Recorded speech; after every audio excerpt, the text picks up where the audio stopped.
አስሮ ለሰይጣን ሰላም ሆነ።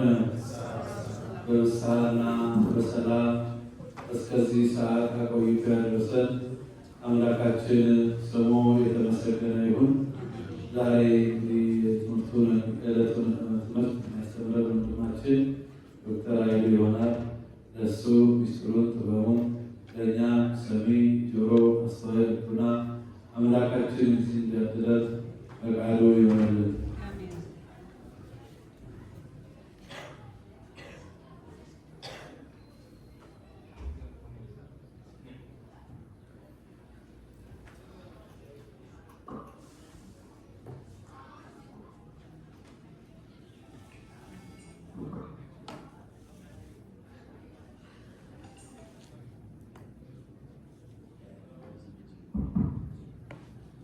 እንደምናገራችሁ አሜን። ክብር ባለቤት የሆነ ቅዱስ መድኃኔዓለም ቀን ባርኮ ቀድሶ ስለሰጠን እናታችን በቅድስት ድንግል ማርያም አማላጅነት፣ በቅዱሳን መላእክት ጠባቂነት፣ በቅዱሳን ሐዋርያት ከለላ፣ በቅዱሳን አባቶቻችን ጸሎት ቀን ባርኮ ቀድሶ ስለሰጠን ምስጋና ይገባዋል።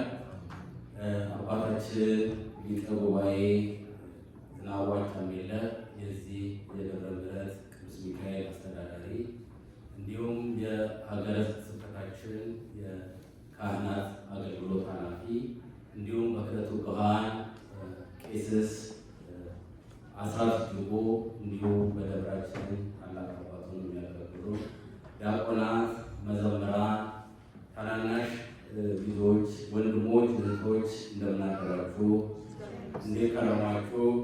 እንደምን ሰነበታችሁ? ዛሬ እንግዲህ ዕለቱን በተመለከተ እንግዲህ ሁሌ እንደምለው እዚች ቦታ ላይ ቆሜ ለማስተማር ሳይሆን እንደተረዳሁት እንደገባኝ እንደተገለጸልኝ አባታችንን ትእዛዝ በማክበር ነው ሁሌ እዚህ ፊታችሁ የምቆመውና እኔም እንግዲህ ይሄንን የተረዳሁት መጠን እግዚአብሔር መርቶኝ የተረዳሁት ለእናንተ እንድገልጽ የእሱ ቃሉ ይሆናል። ዛሬ ላይ እንግዲህ ዕለቱን በተመለከተ በሥርዓተ ቅዳሴው እንዲሁም ቀደም ብሎ የቤተክርስቲያናችን መዘምራኖች ስለ ዕርገቱ የዘመሩትን መዝሙር ሰምተናል። እንግዲህ የጌታችን የመድኃኒታችን የኢየሱስ ክርስቶስ ዕርገቱን በተመለከተ መነሻ ሀሳብ ለማድረግ ያሰብኩት የሉቃስ ወንጌል ምዕራፍ 24 ከቁጥር 49 እስከ 52 ያለው መነሻችን የሚሆነው። እሱም እንዲህ ብሎ ይነበባል።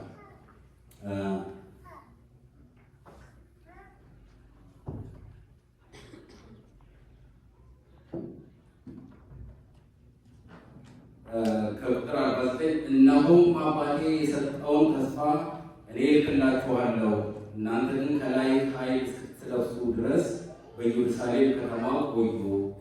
እስከ ቢታንያም አወጣቸው፣ እጆቹንም አንስቶ ባረካቸው። ሲባረካቸውም ከእነርሱ ተለየ፣ ወደ ሰማይም አረገ። ይሄ ዋነኛው ስለ ዕርገቱ የምናገኝበት የወንጌል ክፍል ነው።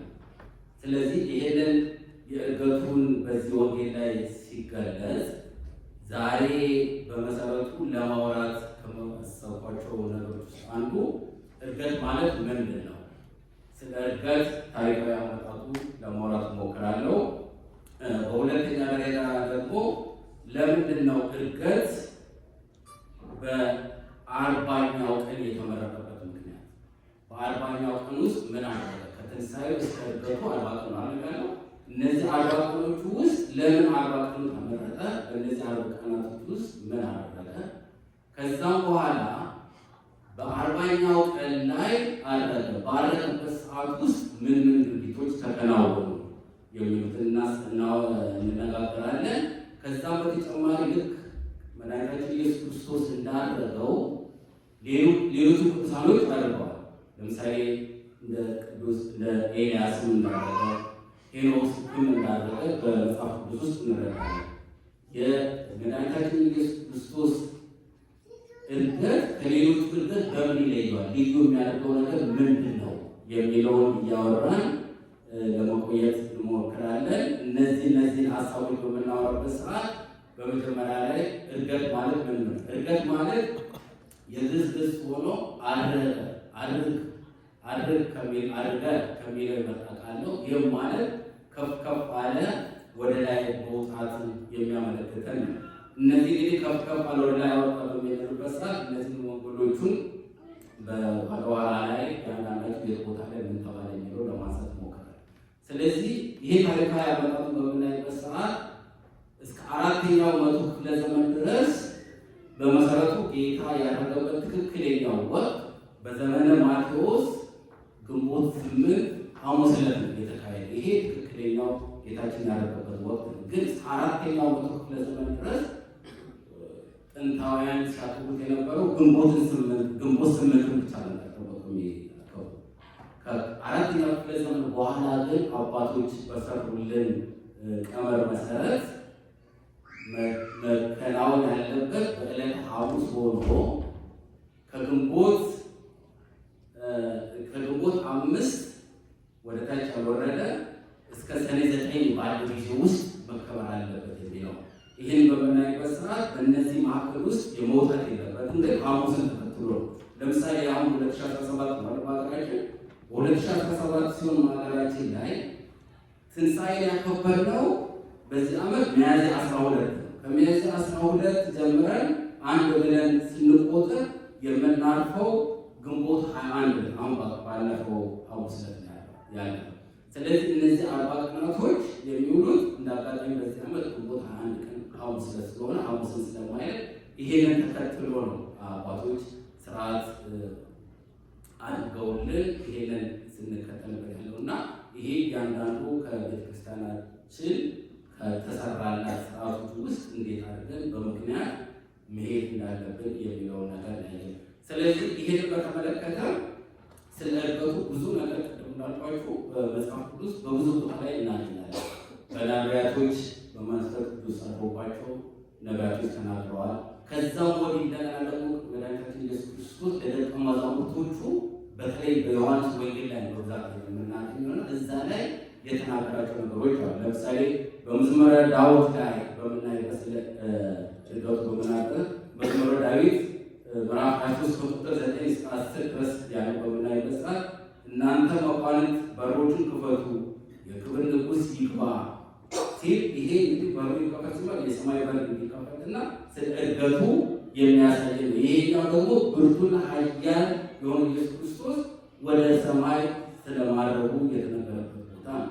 እንደገና በሌላኛው በመዝሙረ ዳዊት ላይ ከቁጥር 40 በምዕራፍ 16 ከቁጥር 5 እስከ 8 ላይ ምን ይላል? ማረጉና በአባቱ ቀኝ ስለመቀመጡ ዘምሩ፣ ለአምላካችን ዘምሩ፣ ለንጉሱ ዘምሩ፣ እግዚአብሔር በቅድስናው ዙፋን ይቀመጣል ይላል። ስለዚህ ይሄኛው በምናይበት ሰዓት አባታችን መድኃኒታችን ኢየሱስ ክርስቶስ ካረገው በኋላ በአባቱ ቀኝ ስለመቀመጡ የሚነግረን ነው። ሌላኛው ደግሞ በመዝሙር 109 ቁጥር 1 ላይ ጠላቶችህን ለእግርህ መቀመጫ እስካሁን ድረስ በቀኜ ተቀመጥ አለ። ይሄኛውን የሚያሳየን እንግዲህ በመዝሙረ ዳዊት ላይ እነዚህ ነገሮች በምናይበት ሰዓት ስለማረጉ ነው። ካረገ በኋላ ደግሞ መድኃኒታችን ኢየሱስ ክርስቶስ በአባቱ ቀኝ ስለመቀመጡ ነው። ሌላኛው በዮሐንስ ወንጌል ላይ ጌታችን መድኃኒታችን ኢየሱስ ክርስቶስ ደቀ መዛሙርቱ በሚያስተምርበት ሰዓት በዮሐንስ ወንጌል ላይ የተለያየ ቦታ ላይ እናገኛለን። በተለይ ጊዜ ሲኖራችሁ ዮሐንስ ወንጌል ለማንበብ ሞክሩ። ዮሐንስ ወንጌል ላይ ምዕራፍ 6 ቁጥር 62 ላይ ይላል የሰው ልጅ አስቀድሞ ወደነበረበት ሲወጣ ብታዩ እንዴት ይሆናል ይላቸው ነበር። ይሄኛውም አንድ ስለ እርገቱ የሚያሳየን ነው። በሌላኛው በዮሐንስ ምዕራፍ 7 ቁጥር 33 ላይ ኢየሱስም ከእናንተ ጋር ትንሽ ቆያለሁ ወደ ላከኝም እሄዳለሁ ሲል ይሄም ስለ እርገቱ የምናገኝበት ነው። በዮሐንስ 14:28 ላይ እኔ እሄዳለሁ ወደ እናንተ እመጣለሁ ወደ አብ የሚሄዱን ምልክት የምናይበት ነው። ስለዚህ እነዚህ በምናይበት ሰዓት የመድኃኒታችን ኢየሱስ ክርስቶስ ስለ እርገቱ የምናይበት ነው። በተለይ በዮሐንስ 20 ቁጥር 17 የምናይበት ሰዓት ከጌታችን መድኃኒታችን ኢየሱስ ክርስቶስ ከተሰቀለ በኋላ በመቃብር ካዋሉት በኋላ በሶስተኛው ቀን ተነስቶ የተነሳበትን ነው። በዛን ወቅት እመቤታችን መግደላዊት ማርያም ሽቶ ይዛ ወደ መቃብሩ በምትሄድበት ሰዓት እዛ ቦታ ላይ በመቃብሩ ውስጥ እንዳላገኘችው ባላገኘችበት ሰዓት ላይ ምን ነበር ከግርጌ ራስጌው መላእክታት ነጫጭ ለብሶ ይጠብቁት ነበር። በዛ ሰዓት እሷ እያለቀሰች ማገኘችው ምንድን ነው? መቅነሱን ብቻ ነው። በዛ ሰዓት እና በጣም ደንግጣ እየተወሰዱት እያለች ማርያም መግደላዊት እያለቀሰች ባለችበት ሰዓት ከጀርባዋ መድኃኒታችን ኢየሱስ ክርስቶስ ይመጣል። ሲመጣ እሷ ያሰበችው የአትክልቱ ጠባቂ ብላ ነበር ያሰበችው። አንድ ትልቅ ጠባቂ ጌታችን መድኃኒታችን ኢየሱስ ክርስቶስን ወዴት ወሰድከው? ካለበት ቦታ ላይ ስጠኝና እኔ ልውሰደው በምትልበት ሰዓት እሱ ምንም አልመለሰላትም። ትንሽ ቆይቶ ሲጠራት ማርያም ብሎ ማርያም ብሎ ሲጠራት ጊዜ እሷ ተረዳች። ጌታችን መድኃኒታችን ኢየሱስ ክርስቶስ መሆኑን ከተረዳች በኋላ ረቡኒ ያለች በዕብራይስጥ ያም ረቡኒ ማለት መምህር ሆይ ተባለ። ከዛ ያንን ቃላት በኋላ ምን ያደረገችው? አሁን የማድረጊያ ሰዓት ቀርቧል። እስካሁን ወደ ጌታችን ወደ ላይ እስከማደርግበት ድረስ ሰውነቴን አትንኪ፣ ነገር ግን ለደቀ መዛሙርቶቼ ሄደሽ ለሐዋርያቶቹ መነሳቴን ንገሪያቸው ብሏል። ስለዚህ ያ መግደላዊት ማርያም በዛ ሰዓት ኢየሱስ ክርስቶስ ስለሱ ስለማድረጉ ለደቀ መዛሙርቶቹ ልትነግራቸው ሄዳለች። ስለዚህ ደቀ መዛሙርቶቹ ሌላ በምትነግርበት ሰዓት ያዳምጧታል።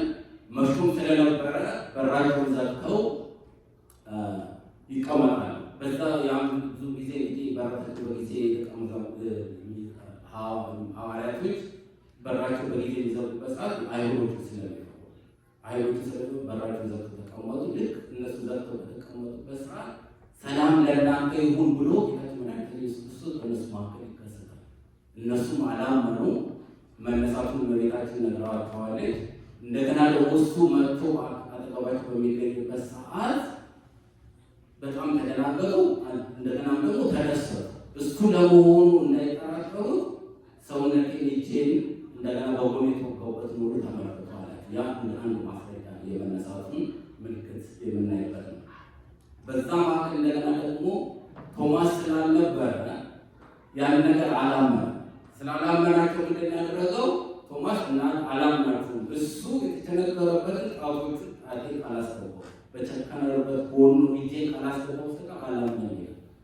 ከሳምንት በኋላ ቶማስ እንደገና ከደቀ መዛሙርቶቹ ጋር አብሮ ስለነበረ እዛው ቤት በራቸውን ዘግተው በጊዜ በሚቀመጡበት ሰዓት ጌታችን መድኃኒታችን ኢየሱስ ክርስቶስ እንደገና ለሁለተኛ ጊዜ ይከሰትና ቶማስን አንተ ተጠራጣሪ ብሎ እጄም ይኸውልህ ጎኔንም እጅን አስገባው ብሎ በዛ ሰዓት አመነና በዛ ጊዜ ውስጥ ጌታችን መድኃኒታችን ኢየሱስ ክርስቶስ በእነዚህ በተለይ ዮሐንስ 20 በምናነበት ሰዓት በጣም ዝርዝር ነገሮችን ስለምናገኝ እዛ ላይ ብናነባቸው መልካም ነው።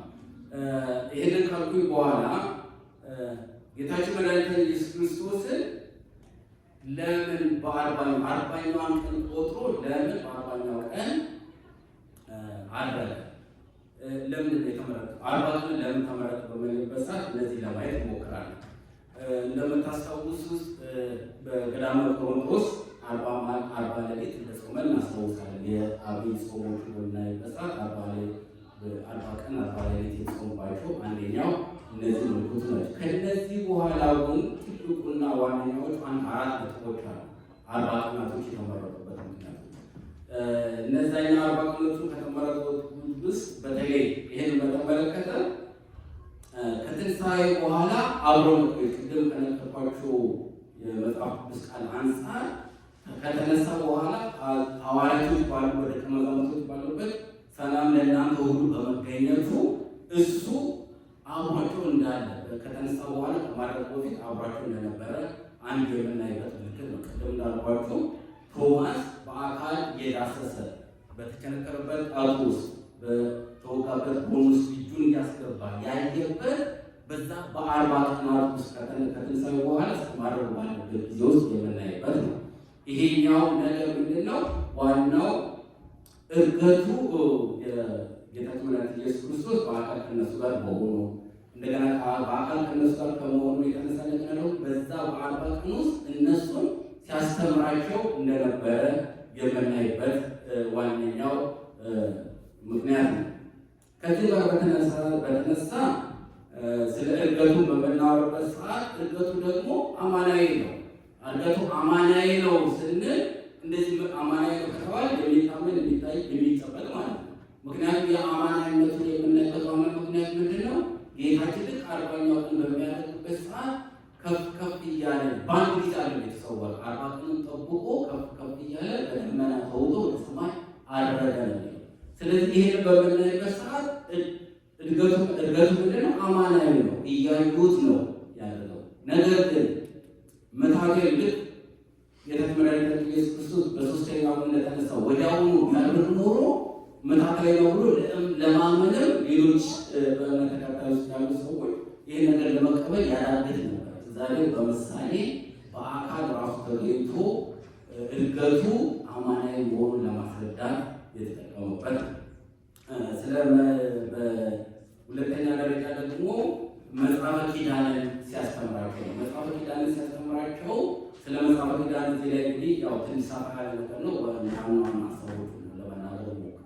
ስለ መጽሐፈ ኪዳን ሲያስተምራቸው የነበረው ስለ ቤተክርስቲያናችን ሕግጋቶች ምን አይነት ሕግጋት በኪዳን ውስጥ ስለ መጽሐፈ ኪዳን ሲያስተምር ቤተክርስቲያን የምትተዳደረባቸው ምዕመናን የሚተዳደሩበት ካህናቶች የሚተዳደሩበት እያንዳንዳችን የምንተዳደርበትን በዛ በ40 ቀን ውስጥ ሲያስተምር ሲቀርጽ ነበር የቆየው ማለት ነው። ስለዚህ እኛ አሁን የተመራንበት ያላቸው ለምሳሌ አሁን አባቶች የክህነት አገልግሎት በሚሰጥበት ሰዓት ሲያርግ ምንድን ያደረገው ጌታችን መድኃኒታችን ኢየሱስ ክርስቶስ እጁን አመሳቅሎ እየባረካቸው ወደ ላይ ወጣ ነው አይደል የሚባለው። አሁን አባታችን ይሄን ነገር እዚህ ቅዳሴው ካለቀ በኋላ ወይም እዚህ ቆሞ እኛን ሲባርኩ እጃቸውን አመሳቅሎ ነው አይደል የሚባረኩት። ይህ ማመሳቀል ጌታችን መድኃኒታችን ኢየሱስ ክርስቶስ በሚያደርግበት ሰዓት ሐዋርያቶችን ደቀ መዛሙርቶቹን እጁን አመሳቅሎ እየባረከ የሚወጣበት ምልክት ነው እና ቤተክርስቲያናችን ያለ ምክንያት አለ እያንዳንዱ ነገሮች የምታደርጋቸው። ለምሳሌ በተለያየ ወቅት አይታችሁ እንደሆነ እናጋጣሚ በሚዲያ እንደምንከታተለው አንድ ጳጳስ ወይ ከጳጳስ በሚሾሙበት ሰዓት ቆባቸው ላይ እጃቸው ላይ ተጭኖ በሐዋርያዊ አመጣጥ መንፈስ ቅዱስ አርፎባቸው እንደዚህ እጃቸውን እያመሳቀሉ እጃቸው ላይ የጫኑ ነው የሚባሉት። እነዚህ ሁሉ ከወንጌል ጋር የተገናኙ ናቸው። እነዚህ ሁሉ ስርዓት የተበየኑ በዛ ወቅት ጌታችን መድኃኒታችን ኢየሱስ ክርስቶስ ደቀ መዛሙርቶቹን እያስተማረ ባለበት ሰዓት ነው። እንዲሁም የመስዋዕት አገልግሎት የተለያዩ መስዋዕት አገልግሎት ቤተክርስቲያናችን ትደረጋለች። ያም ከዚሁ ጋር የተያያዘ። ስለዚህ ስለ መጽሐፈ ኪዳን በዛ ነው ከፍተኛውን ነገር ያስተማረበት ወቅት ነው። እንደገና ሌላኛው እና ትንሽ አዳም በተፈጠረ በ40 ቀኑ ጸጋ ተሰጥቶት ነበር። እንግዲህ ስለ አዳም በተለያየ ወቅት ቤተክርስቲያናችን ታስተምረን ነበር። አዳም ከተወለደ በምድር ላይ 35 ዓመት ከቆየ በኋላ ነው ወደ ገነት የገባው። ስለዚህ እስከ 35 ዓመት የእግዚአብሔር ልጅነት አልነበረው። ልክ 35ኛ ዓመቱ ሲሞላው እግዚአብሔር መንፈስ ቅዱስ መርጦት ለ40 ቀን ከቅዱሳን መላእክት ጋር ቁጭ አድርጎት እንዲያስተምሩ 40 ቀን ሙሉ የሚያስተምሩት ምንድን ነው? እሱ ወደ ገነት ከመግባቱ በፊት ስለ ገነት ሕይወት በገነት ውስጥ ምን እንደሚያጋጥመው የገነት ውስጥ ሲኖር ሕግጋቶች መጠበቅ እንዳለበት ቁጭ ብሎ 40 ቀን ሲያስተምሩት ነው።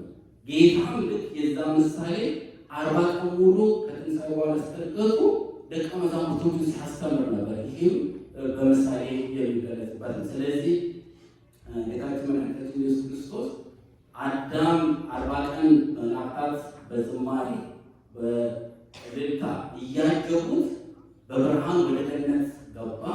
ገነት ውስጥ ቆይቶ የተማሩ ሕግጋቶች መጠበቅ ሲገባው ዕፀ በለስን በላ። ዕፀ በለስን ከበላ በኋላ በተለያየ ወቅት በትምህርት ያየናቸውን ነገር እንደገና ከገነት ወጣ። አዳም 7 ዓመት ብቻ ነው ገነት ውስጥ የተቀመጠው።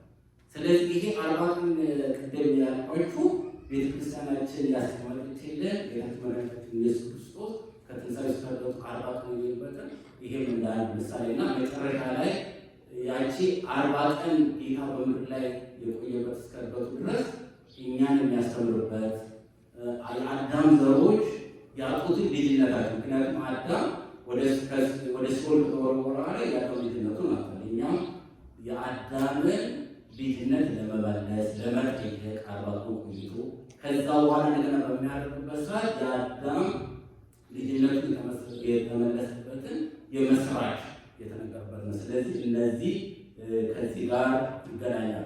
ሌላኛው በጣም የሚገርመው ከሳይንሳዊ ሁኔታዎች ጋር የሚገናኘው ነው። ይሄኛው ምንድን ነው? ሰው በተጸነሰ በ40ኛው ቀን ተስዕሎተ መልኩ ይፈጸማል። ተስዕሎተ መልኩ ማለት ለምሳሌ አሁን ወደ ሳይንስ መግባት ላያስፈልግ ይችላል። የሰው በሁለት በወንድና በሴት ዘር ከተገናኘ በኋላ ከ4ኛው እስከ 8ኛው ሳምንት ውስጥ ድረስ ነው እንደዚህ ኦርጋኖጄኔሲስ ይካሄዳል የሚባል እና ኦርጋኖጄኔሲስ ማለት ምንድን ነው? ልክ ይሄ በሳይንስ ሶስት ሌየሮች አሉ። እነዛ 3 ሌየሮች ተጠቃቅሞ ኦልሞስት ከ4ኛው እስከ 8ኛው ሳምንት ባለበት ጊዜ ውስጥ የሰው ልጅ እጁ፣ እግሩ፣ የተለያዩ ኦርጋኖች ከሰታሉ የሚል ነው ታሪኩ እና ወደ ቤተክርስቲያን ይሄን በማለበት ሰዓት ነጋሪ ምንድን ነው ልክ ያቺ 40 ቀኑ በ4ኛው እስከ 8ኛው ሳምንት ባለ ጊዜ ውስጥ በትክክል ያቺ 40 ቀኗ የሰው ልጅ ተስዕሎተ መልኩ ማለት ቅድም ያልኳቸው እጁ፣ እግሩ፣ ሌሎቹ የሰውነት አካላቶቹ ሁሉ ተሰባስበው የሚንቀሳቀሱበት ወቅት ነው።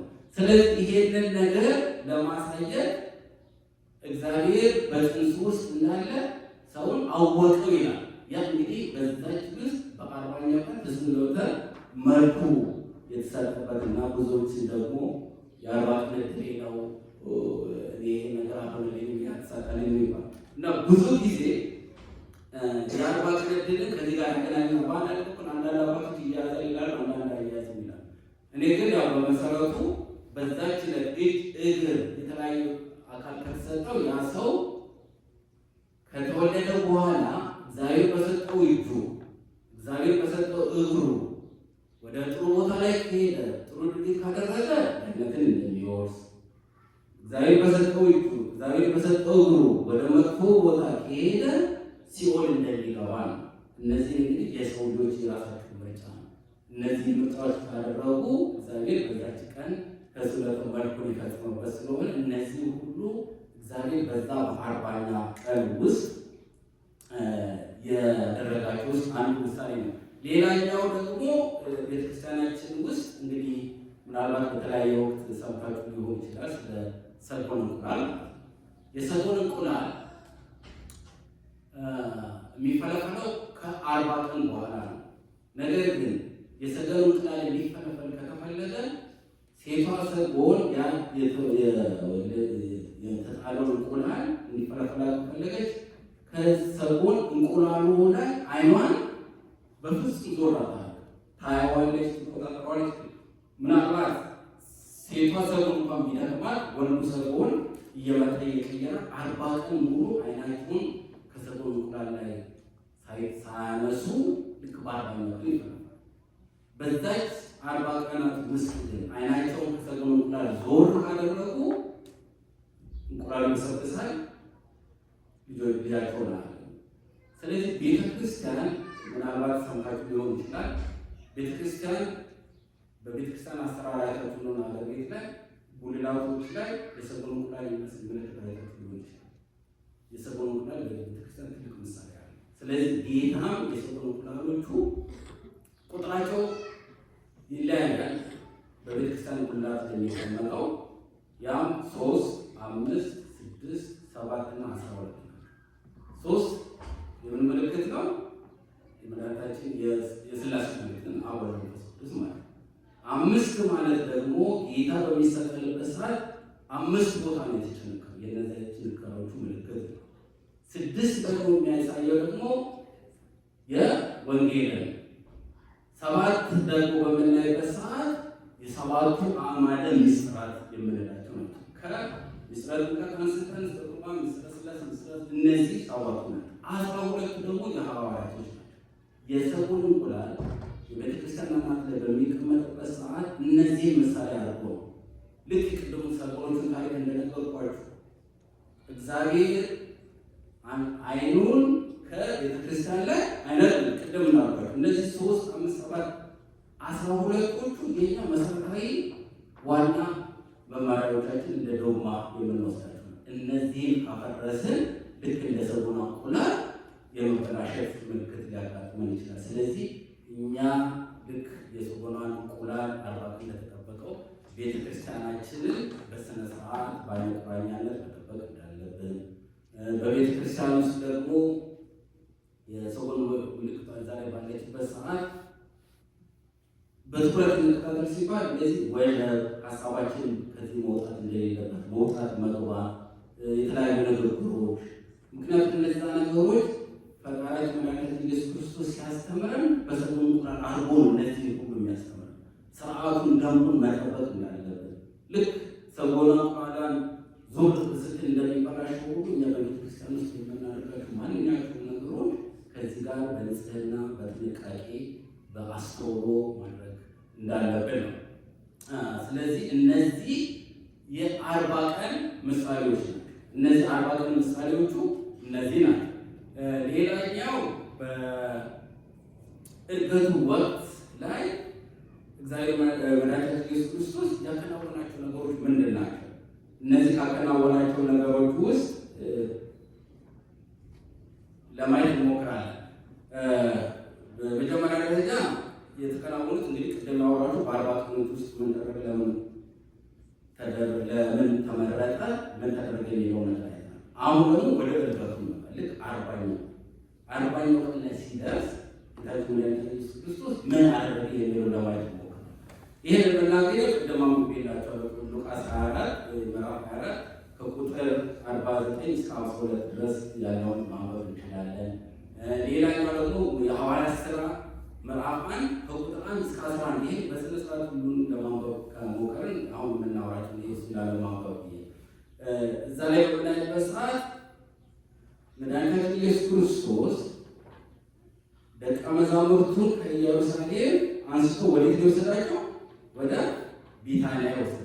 ወደ ቢታንያ የሚወስዳቸው ለምንድን ነው? የዕርገቱ ስርዓት የሚፈጽሙበት እዛ ነው። ቢታንያ ደግሞ በኢየሩሳሌም በምስራቅ የምትገኝ አገር ነች። ስለዚህ እዛ ላይ ይዞ መውጣቱን፣ ሁለተኛ ነገር ደግሞ በሚያደርግበት ሰዓት ቅድም እንዳልኳቸው እጁን አመሳጥሮ እንደባረካቸው፣ እጁን አመሳጥሮ ሲባረካቸው ደግሞ ምንድን ነው ስልጣን ክህነትን እየሰጣቸው ቅድም እንዳልኳቸው ጳጳሳቶች ሲሾሙ፣ ክህነት ሲሰጥ፣ ዲያቆናት ሲሾሙ እነዚህ ሁሉ ስርዓት አላቸው። እኛ ደግሞ ቤተክርስቲያን ውስጥ አባቶች ሲባርኩ እነዚህ ሁሉ የስልጣነ ክህነትን ከእግዚአብሔር ያገኙበት ነው። ስለዚህ በዚህ ዘመን አባቶችን እንዲሁም ካህናትን ስናዋረድ እነሱ በአካል አይደለም የእግዚአብሔርን ስጦታቸውን እያራከስ መሆኑን መረዳት ያለብን ይመስለኛል። ስለዚህ ይህን ስልጣን እግዚአብሔር ወደ በሚያደርግበት ሰዓት ለሁሉ ስልጣነ ክህነቱ ሰጥቷቸው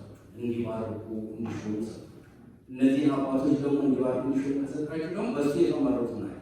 እኛ ደግሞ ለእነሱ የምንሰጠው ክብር ጌታችን መድኃኒታችን ኢየሱስ ክርስቶስ የምንሰጠው ክብር መሆን ይቻላል። ስለዚህ እነዚህን በጥንቃቄ ማየት ይጠበቅብናል። ሌላኛው ነገር እንዳልኳቸው አማናዊ የሆነ እድገት መሆኑን ያየንበት ናቸው። እሱም እየባረካቸው ከፍ ከፍ እያለ ይሄ ማለት የምንልበት ሰዓት ቀስ ነው። ከፍ ከፍ እያለ ቀስ እያለ እየታያቸው ነው ይሄ ያደረገው። ስለዚህ ይህ አማናዊ መሆኑ ነው። ከፍ ከፍ አለ፣ ደመናም ሰውራ ተቀበለችው ይላል።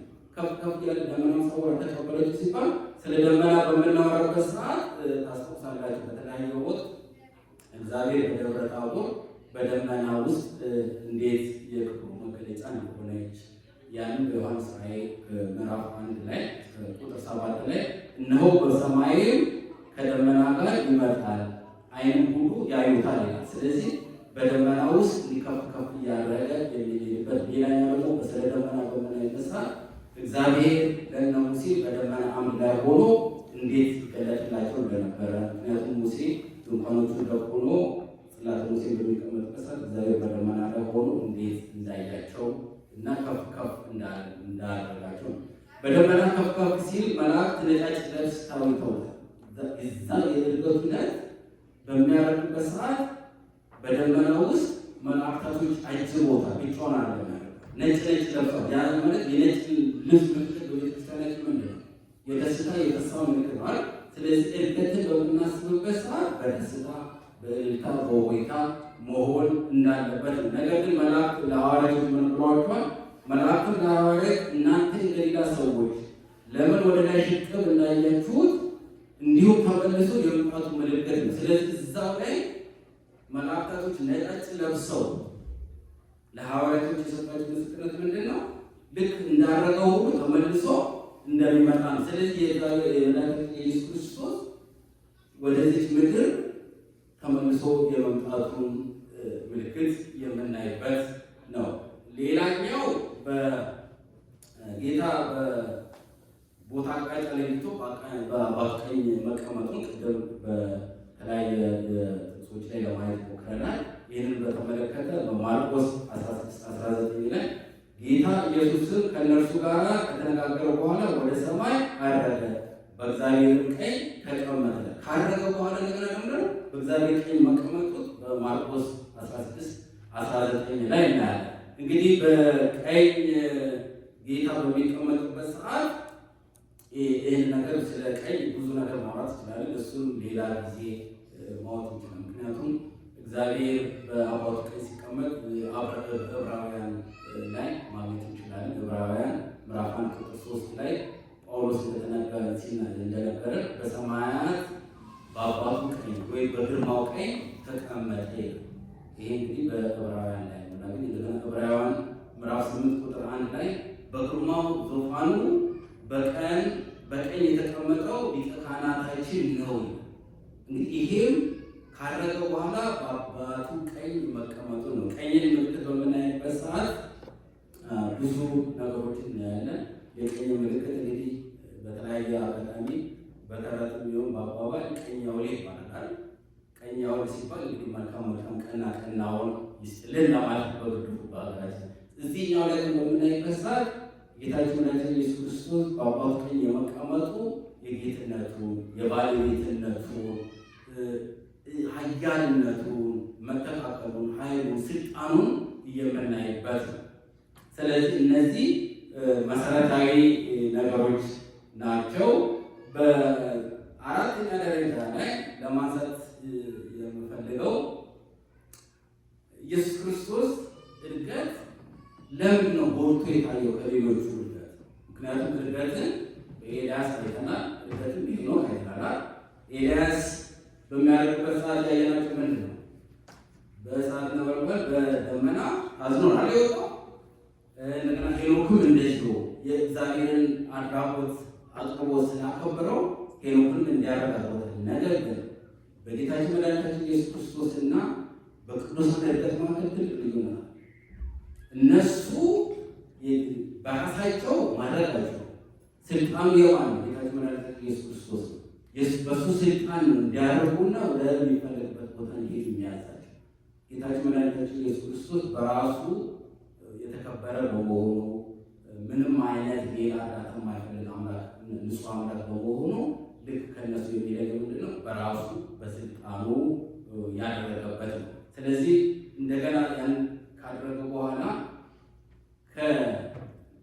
ከጻድቃን ዕርገት ጌታችን መድኃኒታችን ኢየሱስ ክርስቶስ ዕርገት የሚለየው ጌታችን መድኃኒታችን ኢየሱስ ክርስቶስ እንደገና ዳግም ለፍርድ እንደሚመጣ ነው። እነሱ ግን ለፍርድ አይደለም የሚመጡት። አንዴ ከይተዋል አድርገዋል። ምናልባት እነሱ የሚመለሱ ከሆነ ለሰማዕትነት ራሳቸው ለመሞት፣ ምክንያቱም ሞት ሳይገዛቸው ነው ያደረጉት። እነሱ ሲመለሱ ከጌታችን ጋር የሚፎካከር አይነት አለ። እሱ ግን ለፍርድ የሚመጣ አምላክ መሆኑን ነው። ስለዚህ ይሄን በምናይበት ሰዓት ሁላችንም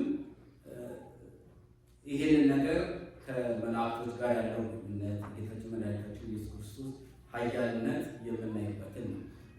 ወደ መጨረሻ ላይ እንግዲህ ለማንሳት የምሞክረው ስለ ቀኝ በመዝሙር 117 ቁጥር 15 ላይ በእግዚአብሔር ቀኝ ስለመቀመጡ ነው። የእግዚአብሔር ቀኝ ኃይልን አደረገች፣ አምላካዊ ስልጣን ስለሆነ። ስለዚህ የእግዚአብሔር ቀኝ ኃይልን አደረገች ሆነ በኃይል በስልጣን ወደ ላይ ማድረጉ ነው። ስለዚህ ሁለት ነገሮች በመነሳ ከእርገቱ በፊትና ከእርገቱ በኋላ ጌታችን መድኃኒታችን ኢየሱስ ክርስቶስ እኛን ለማዳን የጌታችን መድኃኒታችን ኢየሱስ ክርስቶስ ከልጅ ልጅ ተወልጄ የአዳም ዘርን አድናለሁ ብሏል። ይህ ለአዳም የገባው ቃል ኪዳን ነው።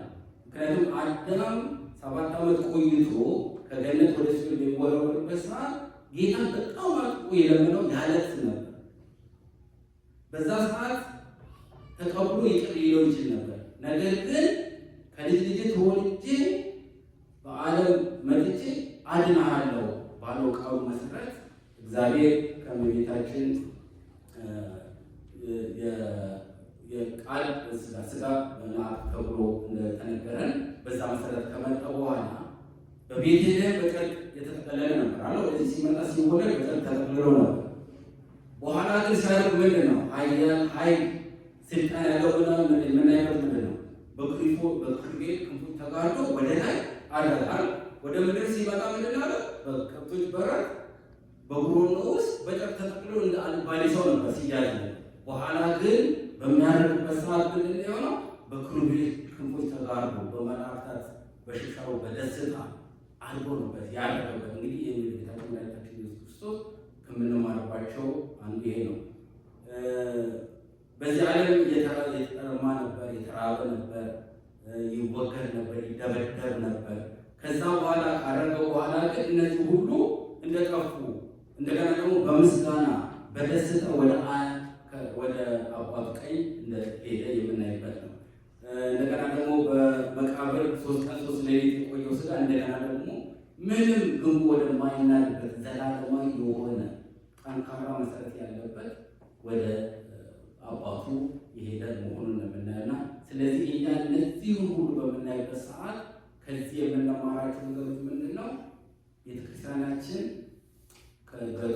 ከትንሣኤው እስከ ዕርገቱ ባለበት ሰዓት ጌታ መድኃኒታችን ኢየሱስ ክርስቶስ ስለ ስርዓተ ቤተክርስቲያን፣ ስለ መጽሐፈ ኪዳን ያስተማረበት፣ ስለ ስርዓቶቹ ያስተማረበት ቅድም እንዳልኳችሁ በ40 ቀን ሲቆይ የ40 ቀን ምሳሌው ተስዕሎተ ሥጋዎቹ እንደገና ደግሞ የሰው ልጅ ሲፈጠር ያየናባቸው ነገሮች እያንዳንዱ ነገር ረቂቅ ነገር ከእግዚአብሔር ኃያልነት ጋር የእሱ ፈጣሪነት እሱ ሁሉንም አድራጊ ፈጣሪ መሆኑን የምንረዳበት ነው። ይህንን ማወቅ ይጠበቃል። ቅድም በሰሞኑ ምክንያት ተስፋቸው 3፣ 5፣ 6፣ 7፣ 12 እነዚህ ሁሉ መሰረቶቻችን እነዚህ ሁሉ መሰረታዊትን መድኃኒታችን ኢየሱስ ክርስቶስ ከእነዚህ መሰረት ስልት እንነቃነት ነው። ልክ እንደ ሰሞኑ እንቁላል የመበስበስ የሰው ልጅነታችን የምናጣበት የእግዚአብሔር ልጅነታችን የምናጣበት ነገሮች በጣም ሰፊና ረቂቆች ስለሆኑ ይሄንን ነገር ወንጌል ስናነባቸው እነዚህ ሁሉ እያገናዘብን መኖር መተግበር እንዳለብን የምንማርበት ስለሆነ እንዲሁ ጌታችን መድኃኒታችን ኢየሱስ ክርስቶስ በምድር ላይ ሆኖ ወደ ሰማይ አድርጎ ደቀ መዛሙርቶቹ እንዳስተማረ ልክ ይህችን ቤተክርስቲያን እንደመሰረታት ሐዋርያቶች እንደሰበሰቡን እንደዚሁ ለዘላለማዊ ሕይወታችን መፍትሄ የሚሆነውን ንስሐ ገብተን ሥጋ ወደሙን ተቀብለን በእግዚአብሔር ፍቃድ በአንድነት በህብረት እንድናገለግል እግዚአብሔር ይርዳን። ቃል ታሰማልን።